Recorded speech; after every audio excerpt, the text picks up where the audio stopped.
Greetings, IB crowd. I'm going to give this a try, record my PowerPoint. I will tell you that, as you've seen, I did send out the PowerPoint because at about halfway through, there are a couple different links that I'll want you to be able to click on and to go check out and to pause the video. So have the PowerPoint open as well as this video. And we'll go through this, and it shouldn't take very long.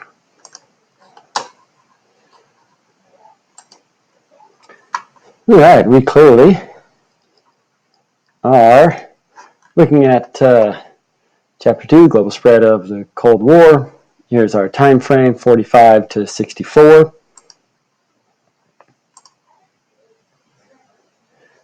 Section 1, it's only 2 pages in the book, so like I said, this won't take very long. If I go through it too quickly, feel free to read 2.1 about the emergence of superpower rivalries in Asia.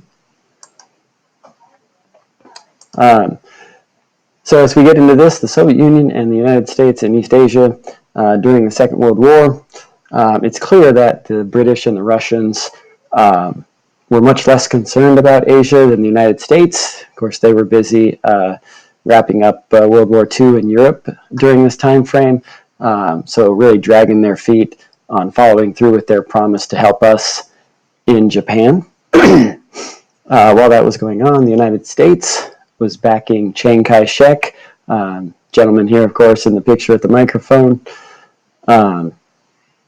helping him, trying to slow down the Chinese communist takeover, as well as the Japanese expansion. As you can see here, you have General Wedemeyer, as well as Chiang Kai-shek's wife on his left. Russia tried to leverage its position in the union with us and Britain,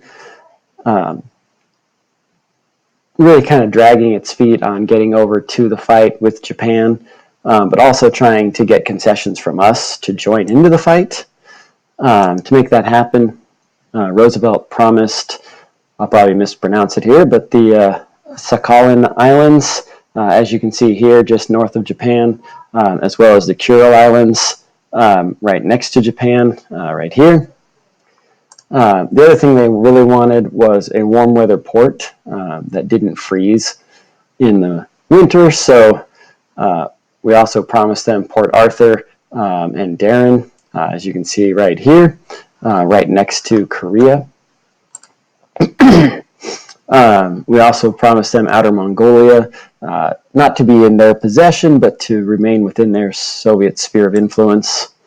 And then we negotiated a treaty between the Soviets and the Chinese to build railroads, mainly so that the Russians could take resources from the area.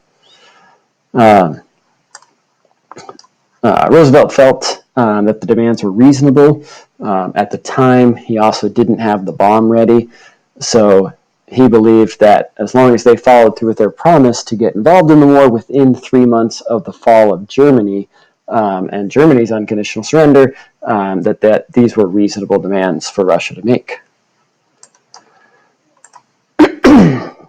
Fortunately for Roosevelt, he didn't make it.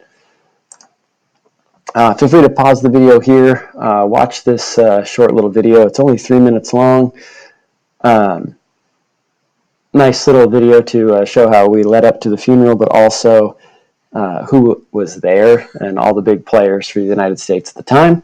I'll pause here for just a second so you can watch the video and then you can come back to me.